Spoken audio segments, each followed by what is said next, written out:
Di nuovo buonasera, io do il benvenuto al secondo ospite della conferenza stampa, Antonino Galloni per la lista Partito Valore Umano. Buonasera e benvenuto. Buonasera, grazie.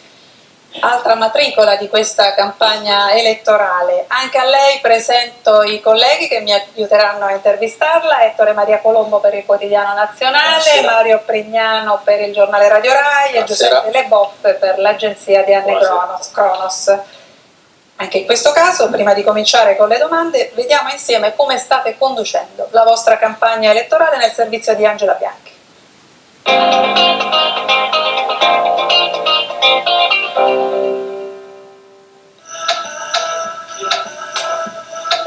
Su internet naviga la campagna elettorale del neopartito del Valore Umano. Niente comizi, ma qualche video online e interviste alle tv locali. Nato ad Assisi solo il 17 dicembre scorso, il partito pratica l'amore, l'etica e il rispetto dell'uomo e della natura. A noi tocca ciò che è toccato ai nostri nonni, quando hanno preso l'Italia dalle macerie della guerra e l'hanno portata alla 7ª potenza mondiale. Il neopartito si ispira ai COEM, i centri etici per un mondo migliore, che hanno contribuito a raccogliere le firme, centri fondati dall'imprenditore veneto Maurizio Sarno, 120.000 soci, una web tv, convention e donazioni, un sistema al centro di inchieste giornalistiche. Questo partito è venuto a chiederci di poter usare il nostro programma e noi gliel'abbiamo concessa. Tra i sostenitori l'ex parlamentare dei 5 Stelle, il Novax Bartolomeo Pepe, economista di riferimento Antonino Galloni, teorico della moneta complementare nazionale parallela all'euro. Galloni, allora lei è l'economista di riferimento di questo partito, quindi avremo modo di parlare di economia, però io subito le volevo chiedere, adesso quali sono i vostri rapporti con il COEM, i comitati etici per un mondo migliore? Vi hanno aiutato a raccogliere le firme, hanno condiviso con voi il programma, ma vi aiutano anche nella loro organizzazione, perché sappiamo sono anche, come dire, un'organizzazione in qualche modo controversa, al centro di inchieste giornalistiche, e quindi io le chiedo quali sono i vostri rapporti? Siete collegati? Siete una cosa diversa? Tutte e due le cose, siamo collegati nel senso che c'è una collaborazione, però siamo due entità completamente diverse. Tra l'altro il COEM è costituito da dei club che si chiamano CLEM, che sono tutti indipendenti. Va bene, quindi è una sorta, come dire, di collaborazione, la vogliamo definire Sì, così? diciamo che il partito del Valore Umano ha preso il programma del COEM. Sì, certo, il partito è autonomo. E perché avete chiesto il programma allora? No, non è che l'abbiamo chiesto, l'abbiamo adottato, abbiamo scelto, abbiamo visto che era un programma che corrispondeva a certi valori, a certi principi, a certi obiettivi. Bene, Colombo. Sì, mi sembra di capire che voi avete sui vaccini posizioni particolari, cioè non credete nella obbligatorietà, forse anche nella serietà dei vaccini. Ci sono eminenti studiosi, praticamente tutti, che sostengono invece il contrario, da Roberto Burioni, il famoso immunologo di Milano, a tantissimi altri. Vi sembra ragionevole, insomma, nel 2000 inoltrato sostenere che i vaccini non servono per i bambini? Allora, non abbiamo detto che non servono, abbiamo detto che possono essere dannosi e che non c'è una prova scientifica che non lo siano. Per esempio la questione dell'autismo, al di là delle ricerche che sono state effettuate, la scienza ufficiale riconosce questo aumento dei casi di autismo e li riconduce al maggiore inquinamento, cioè alla presenza di metalli pesanti. Non c'è il nesso causa però, Sì, c'è il nesso con l'inquinamento e con l'aumento dei metalli pesanti. Ora la domanda è: perché nei vaccini per gli animali non ci sono l'alluminio e altri metalli pesanti, nei vaccini per gli umani sì? Perché noi che abbiamo un centro di eccellenza nella produzione dei vaccini che fa capo all'aeronautica militare, li dobbiamo invece importare dall'estero?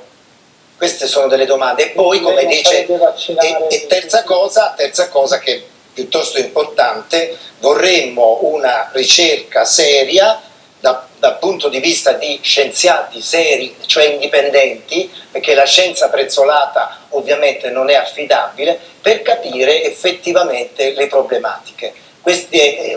In ciò noi siamo per la libertà di vaccinazione, non siamo contro i vaccini come partito, come partito la nostra posizione è di lasciare libera la popolazione di vaccinarsi, perché se in una classe di 15 bambini ce ne sono 12 vaccinati e 3 non vaccinati, non vedo che rischi debbano correre, se è veramente efficace la vaccinazione, i 12 vaccinati, se i 3 non si vaccinano. È proprio il calo di copertura che però aumenta il rischio, secondo la scienza. Allora non funzionano i vaccini?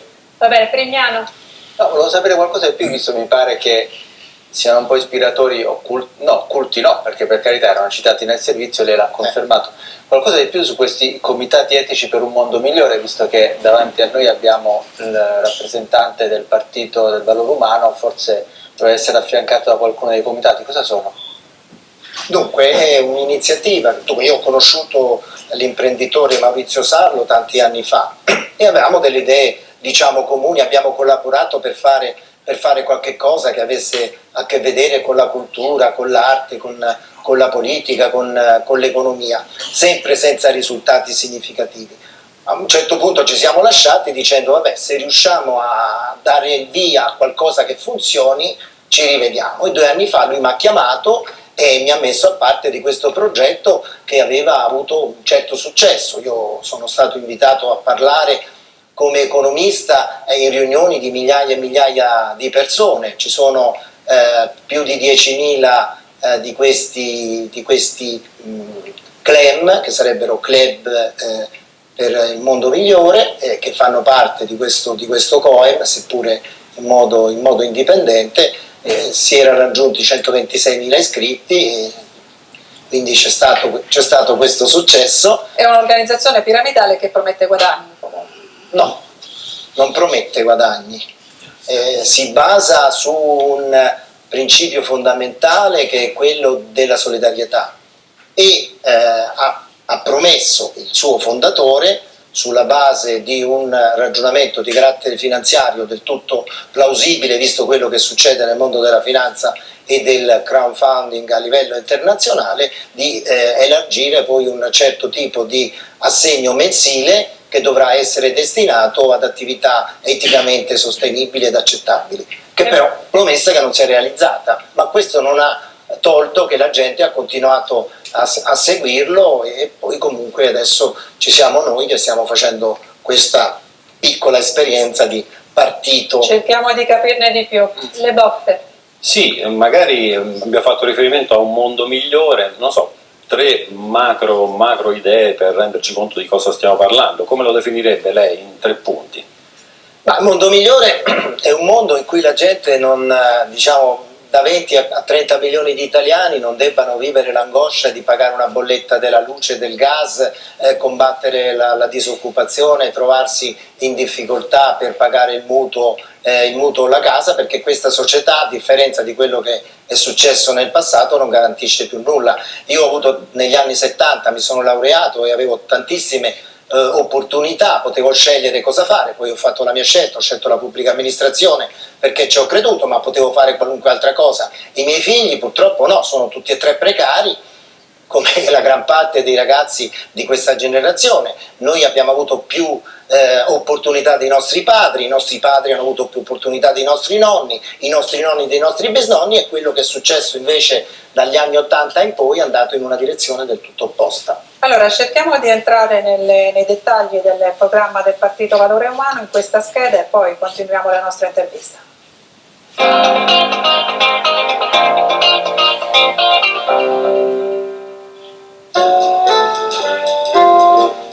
Per un nuovo umanesimo e per uno Stato etico e solidale che abbatta ogni forma di povertà e di disuguaglianza sociale.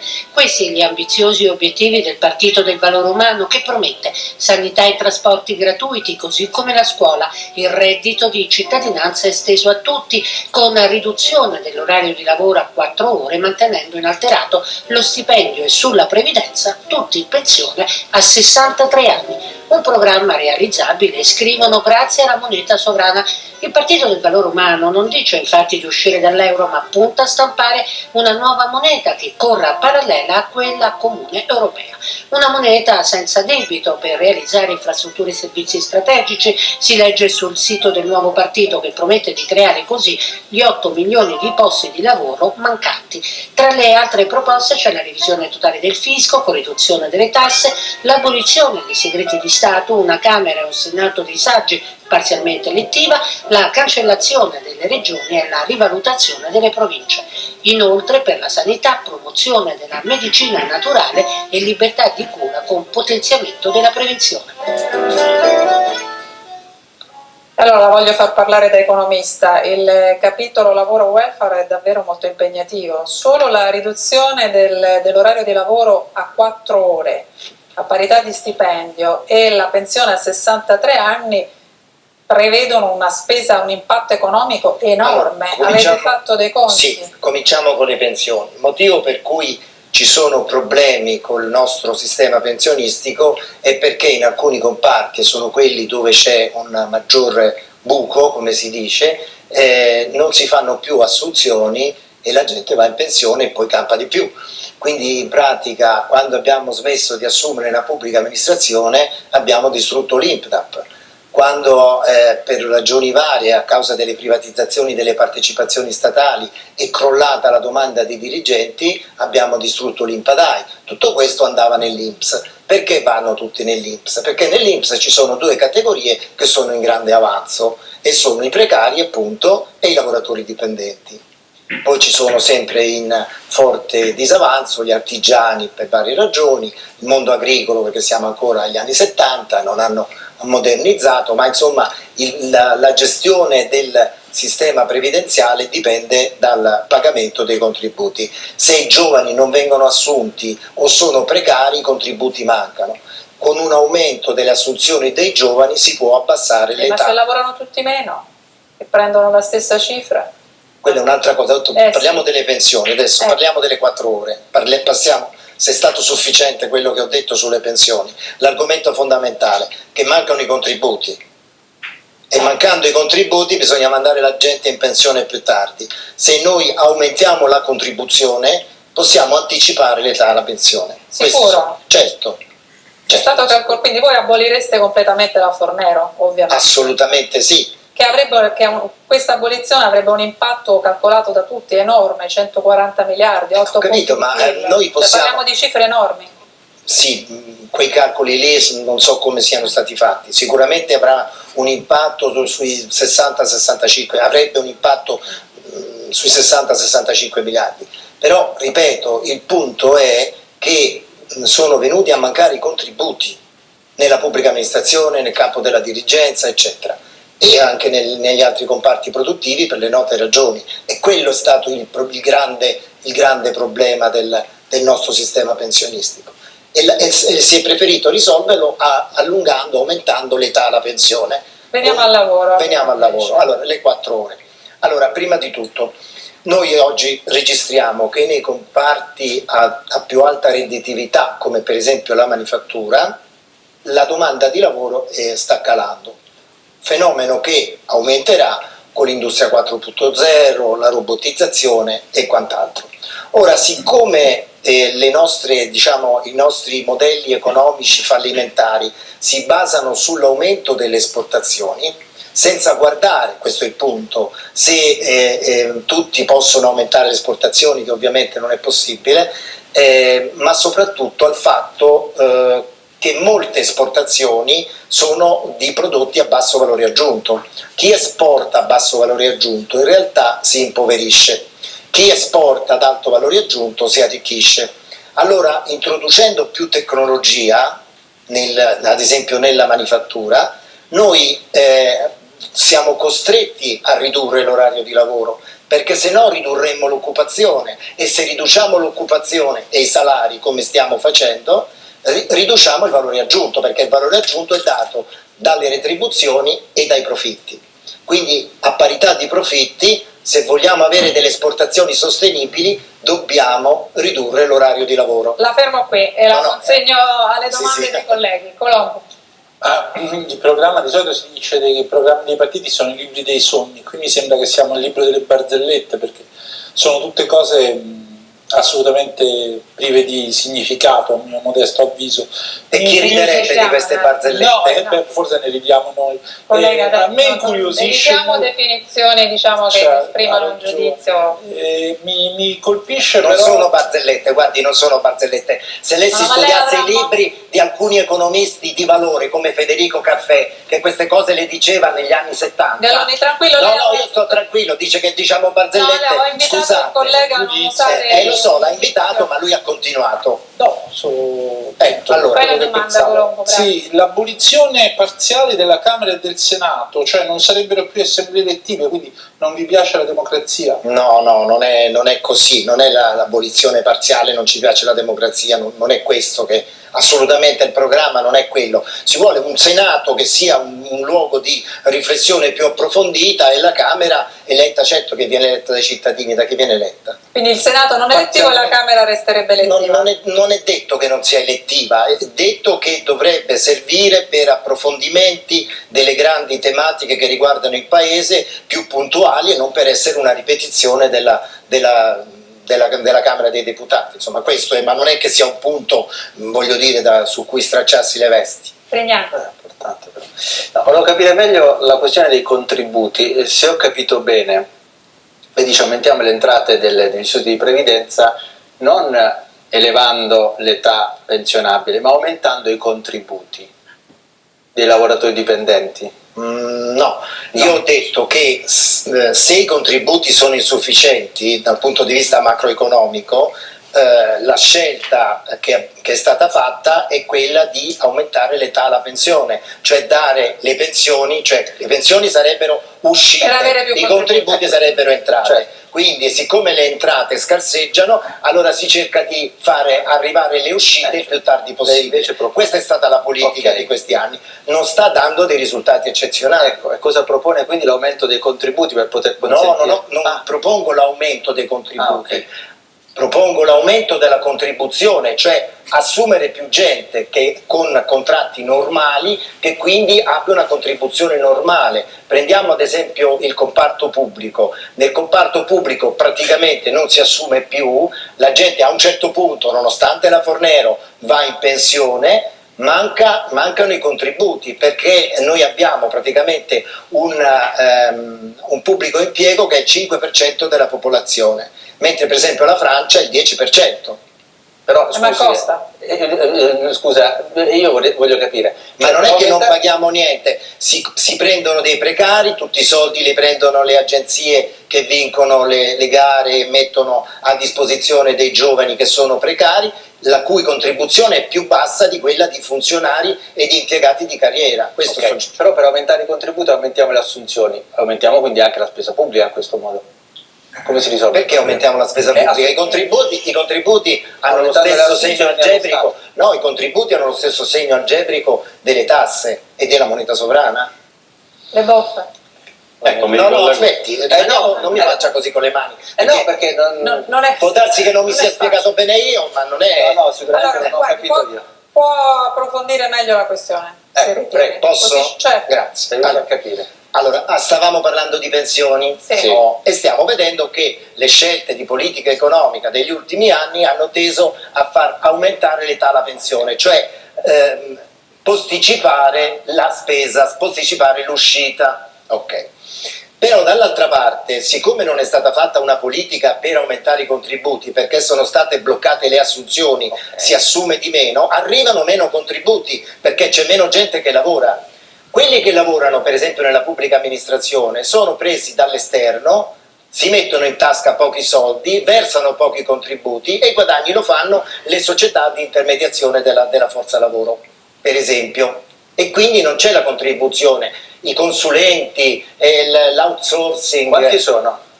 Avete fatto un calcolo? I consulenti esterni della pubblica amministrazione? Sono stati parecchi, sono stati più di tra le 150 e le 200.000 persone, poi sono diminuiti, la Corte dei Conti ha fatto resistenza, però è un problema. Se fossero stati assunti 200.000 funzionari di carriera avremmo avuto più contributi.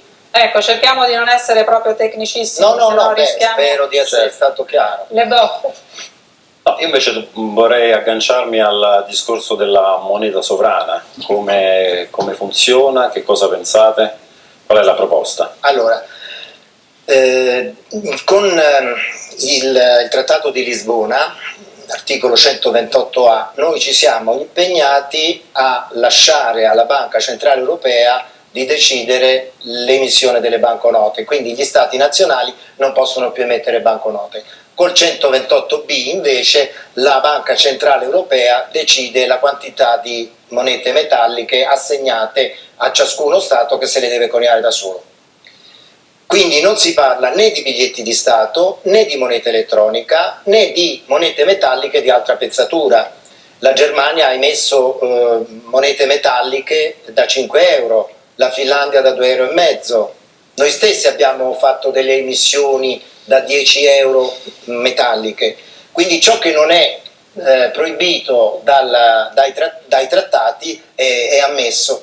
Ora, gli Stati, e in particolare lo Stato italiano, da tempi immemorabili, non hanno più esercitato la sovranità monetaria, perché anche il regime che c'era prima del famoso divorzio fra Tesoro e Banca d'Italia 1981 era sempre un sistema di moneta a debito. Allo Stato serviva denaro, emetteva obbligazioni a basso tasso di interesse, allora se non venivano assorbite tutte dal mercato, la banca centrale stampava banconote, le metteva al proprio passivo e poi metteva all'attivo i titoli che aveva acquistato e con gli interessi finanziava il funzionamento dell'istituzione. Questo era un sistema sempre a debito, però funzionava perché il tasso di interesse era deciso dal Tesoro ed era basso, il debito pubblico era il 60% del PIL e grazie a questo meccanismo siamo diventati la quinta potenza industriale del pianeta. Poi una mattina di gennaio si decise di cambiare. Ho fatto questa premessa per dire che la sovranità monetaria non è stata esercitata, ma in qualunque momento lo Stato italiano può esercitarla emettendo ad esempio biglietti di Stato, ovvero Stato note, che non sono banconote. Con quale obiettivo? Con l'obiettivo per esempio di assumere giovani nella pubblica amministrazione, giovani laureati, visto che il maggior datore di lavoro dei laureati in tutto il mondo sono le pubbliche amministrazioni, da noi non si assumono, devono andare a lavorare all'estero. Noi vogliamo contrastare tutto ciò. Senta, proviamo a cambiare un po' argomento, prendiamo un po' di fiato dopo tanti numeri e parole di economia. Capitolo sicurezza, non dedicate tanto spazio, ma voi scrivete che proponete il potenziamento della sicurezza dei cittadini, delle forze dell'ordine e del sistema carcerario. Tradotto, che vuol dire? Cioè siete più vicini, per intenderci, alle proposte di destra, a Salvini, che a Renzi e Grasso? Per andare giù, diciamo, un po' semplificando. Sicuramente noi vediamo un collegamento tra la situazione sociale, che è molto grave, molto preoccupante, e il fatto che possano esserci fenomeni eversivi. Io personalmente ritengo che la prima cosa da fare sarebbe quella di distinguere meglio tra la illegalità e l'irregolarità, punendo molto severamente l'illegalità, ma separandola dall'irregolarità, dove invece vedrei un'azione proattiva dei funzionari e dei dipendenti pubblici che dovrebbero essere responsabili degli adempimenti previsti dalle leggi, perché in Italia abbiamo troppe situazioni di irregolarità per un sistema normativo molto, molto complesso che a volte i cittadini cercano di applicare ma non riescono, e quindi i funzionari pubblici sono proprio quelli che potrebbero effettuare questa opera, e così lo Stato si dovrebbe posizionare non come oggi tra la regolarità e l'irregolarità, così creando un'alleanza fra irregolarità e illegalità, ma al contrario si dovrebbe posizionare tra irregolarità e illegalità e trattarla in modo completamente diverso. Usare tutta la forza dei suoi poteri, quindi della polizia, dei carabinieri, eccetera, contro l'illegalità, e invece un atteggiamento completamente diverso nei confronti dell'irregolarità. Colombo. Sì, vorrei tornare su questo imprenditore Maurizio Sarno. Che ha fondato questa organizzazione piramidale che lei sostiene non promette guadagni, ma che promette di elargire un assegno mensile, questo l'ha detto lei, per attività economiche sostenibili, però lei aggiunge promessa non realizzata. Al momento non è stata realizzata. Sì, ecco, ma parliamo di qualcuno che inganna delle persone promettendo facili guadagni. Che rapporto avete con questo movimento? No, Che giudizio ne dà? Sì, allora, diciamo che Maurizio Sarlo ha rapporti col mondo finanziario internazionale che lo mettono in condizione di ricevere delle somme, ma poi non ha elargito questo famigerato quid o reddito di dignità dei finanziatori a livello internazionale, perché chiaramente deve avere riscontrato dei problemi dal punto di vista che, ecco, nel caso del partito si è fermato perché sennò si rischiava il voto di scambio, ha avuto segnalazioni che in alcune zone della Sicilia c'era qualche boss che prometteva a modo suo di dividere fra parenti e amici questi 1.500 euro, e quindi ha bloccato tutto, ha rinviato a data da destinarsi. Però questo non ha messo in crisi il COEM. Continuiamo a avere i nostri amici che ci chiamano. No, io sono un visiting professor, sono un loro consulente, amico, mi chiamano, vendo un po' di libri, faccio delle belle conferenze, ci vogliamo bene. Andiamo avanti così. Ma io vorrei tornare sul discorso del Senato dei Saggi, perché lei dice un programma in progress, però insomma, voi vi candidate a essere eletti alla Camera e al Senato. Io pretendo di sapere che idea avete del futuro della Camera dei Deputati e del Senato dei Saggi parzialmente elettivo. Questo mi pare lei non l'abbia smentito. Se è parzialmente elettivo, l'altra parte chi la nomina? E insomma, che volete fare del Parlamento? Allora, diciamo che interessava distinguere tra una Camera elettiva e più o meno come è attuale ed un luogo dove è un po' come doveva essere all'inizio il CNEL, il Consiglio Nazionale dell'Economia e del Lavoro, come idea. Era quell'idea lì. Io non ho partecipato a quella parte lì del programma, ma sicuramente si voleva recuperare quella filosofia dei padri costituenti che avevano visto addirittura capacità legislativa, come è noto, nel CNEL. Poi purtroppo è stata un'occasione persa, perché il CNEL non ha mai prodotto quello che avrebbe potuto e dovuto, perlomeno nelle intenzioni originali. Scusi, mi metto in coda a questa. Sì. Ma lei al referendum che prevedeva tra l'altro l'abolizione del Senato? No, noi abbiamo votato tutti no, e abbiamo fatto votare no. Quindi per esempio le associazioni di categoria potrebbero nominare i futuri senatori, per esempio, tipo il CNEL, certo. Tipo il CNEL. Le boffe. L'abbiamo proposto, ma non l'abbiamo approfondito quel punto. Però è importante. Certo.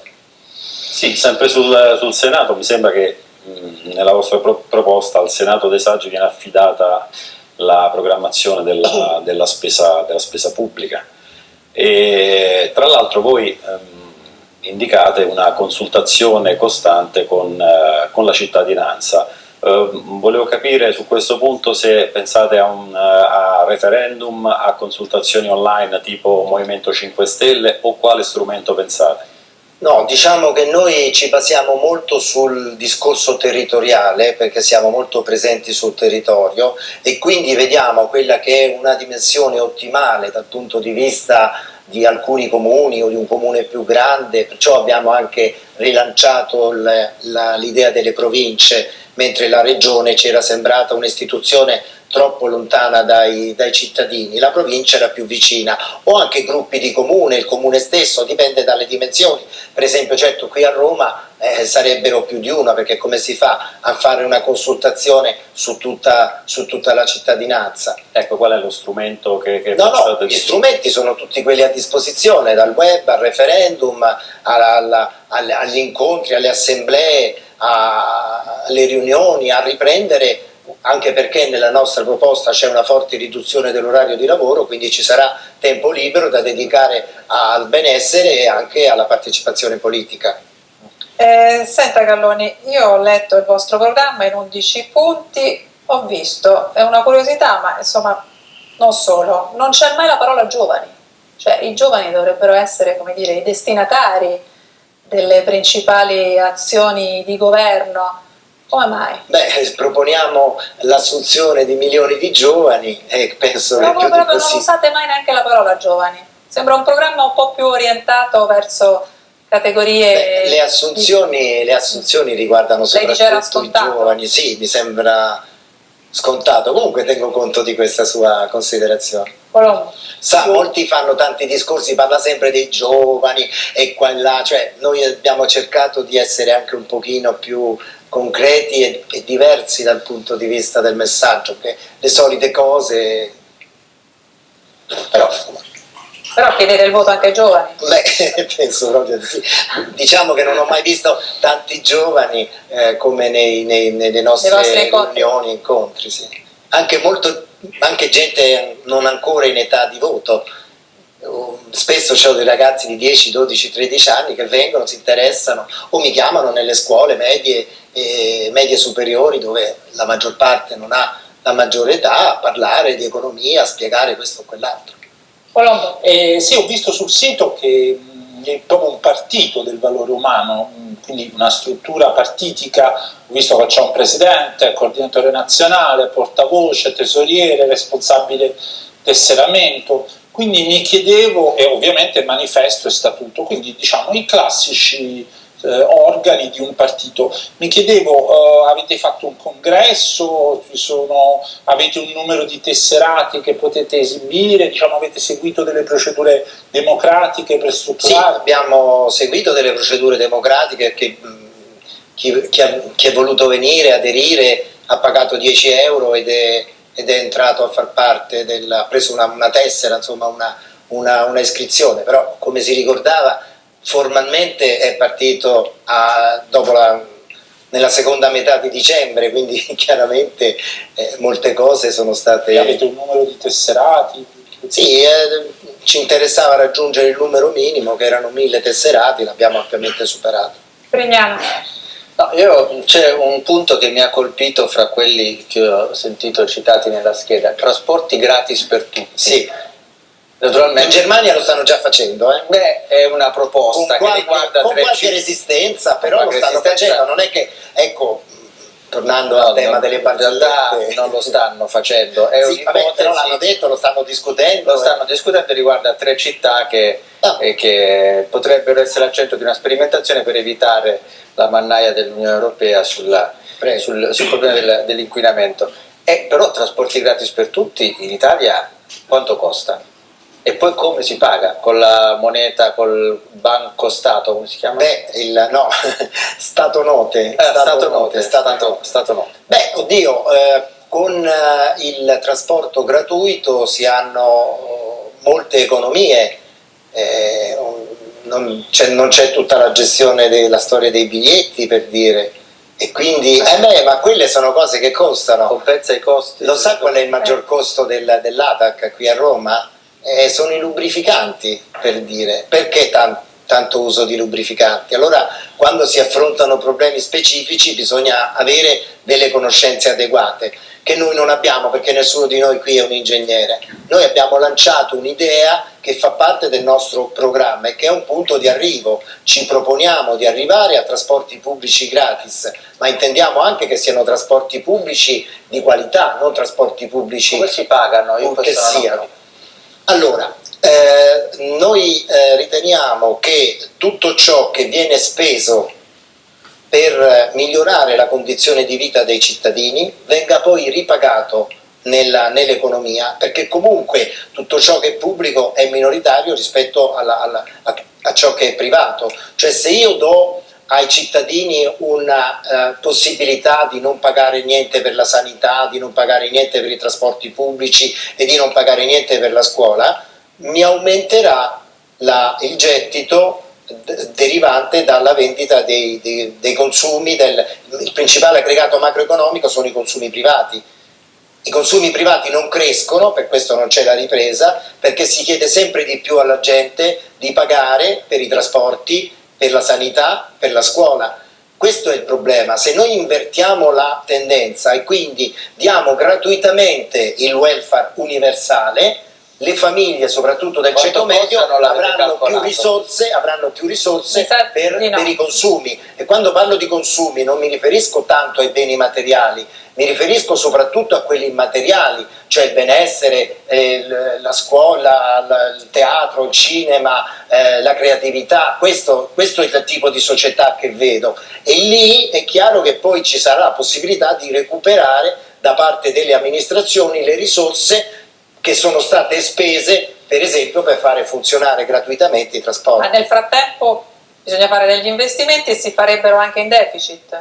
Allora, con la moneta sovrana si fanno senza deficit, perché la moneta sovrana non è a debito, quindi ha lo stesso segno algebrico delle tasse. Quindi se io ho 600 di tasse e voglio spendere 1000 ed emetto 400 di moneta sovrana, vado in pareggio. Sì, però non mi faccia anche i miei... Ma si può anche aumentare il Cioè i disavanzo. servizi hanno un costo. Allora, si può anche aumentare il disavanzo, si può anche aumentare il disavanzo.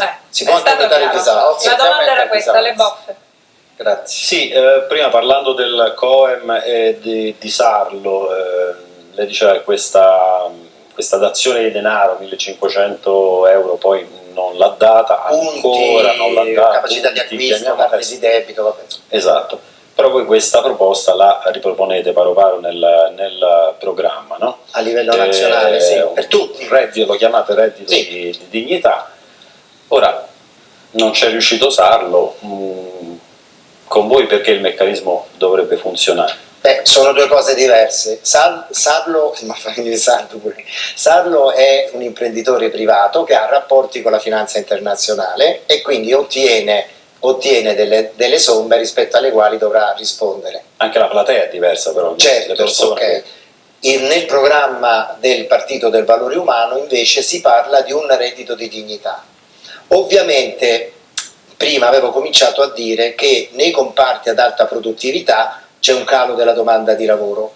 Invece la domanda di lavoro aumenta e potrebbe aumentare molto di più nei servizi di cura delle persone, dell'ambiente e del recupero del patrimonio. Il problema è che in questi comparti la maggior parte delle opportunità di lavoro, quei 7-8 milioni di cui parliamo nel nostro programma, non corrisponderebbero al fondamentale paradigma capitalistico, cioè che il fatturato deve essere superiore al costo. E quindi noi dobbiamo trovare il modo per finanziare la differenza fra il costo di questi servizi, cioè il lavoro, mettiamo a 1500 euro al mese più o meno, e il loro fatturato che è di molto inferiore. E questo lo facciamo con la moneta sovrana in minima parte e con la riforma del sistema creditizio e bancario in gran parte, cioè le banche devono ritornare a fare il credito, si deve ripristinare la netta separazione tra chi fa credito e chi fa speculazione e soprattutto si deve tracciare la creazione monetaria da parte delle banche, perché quest'ultima deve essere destinata esclusivamente all'incremento delle attività produttive. Allora, abbiamo meno di 2 minuti e mezzo, domande flash. Come avete scelto i vostri candidati? Ma in modo molto spontaneistico, dalla base, gente che si avvicinava, che ci si conosceva, che ha dato disponibilità. Colombo. E l'Europa cosa dirà se passa questa vostra idea di una moneta sovrana? Cosa potrebbe dire? Gli possiamo proporre di allargare, innanzitutto di fare dovremmo fare un'agenzia di rating europea o meglio ancora euro-mediterranea. Poi la maggior parte dei titoli a breve termine sono a tassi di interesse nominali negativi, quindi alla fine si emettono titoli e si guadagnano soldi. Avere una banca pubblica come hanno la Germania e la Francia. Basta, Prignano, veloce. Il suo Presidente del Consiglio ideale, un nome? Non ne abbiamo parlato fra di noi di questo. Quindi io posso dire i miei modelli. I miei modelli sono Federico Caffè, Carlo Donat-Cattin e Gino Giugni come personaggi. Troviamo il nuovo Caffè, il nuovo Giugni, il nuovo Carlo Donat-Cattin. Le boffe? Professore, solo una curiosità, il Partito del Valore Umano abbiamo visto che ha degli organi, uno statuto, eccetera. Veloce. Lei è solo un amico, un consulente che fa conferenze, perché stasera stiamo parlando con lei e non con un rappresentante del partito. Perché io sono il portavoce, sono un rappresentante del partito. Quindi lei è ufficialmente il portavoce, Il portavoce. perché prima alla domanda mi è sembrato che io sono un amico del No, movimento. era riferito al COIM, era riferito alla struttura, diciamo, parallela. Va bene, e che obiettivo si dà per il 4 marzo? Voi sarete soddisfatti se raggiungerete? 700.000 voti. Ringraziamo il professor Antonino Galloni del Partito Valore Umano che ha partecipato a questa conferenza stampa, la saluto. Non saluto invece tutti voi perché tra pochissimi secondi avremo la terza conferenza stampa e il terzo ospite di questa sera.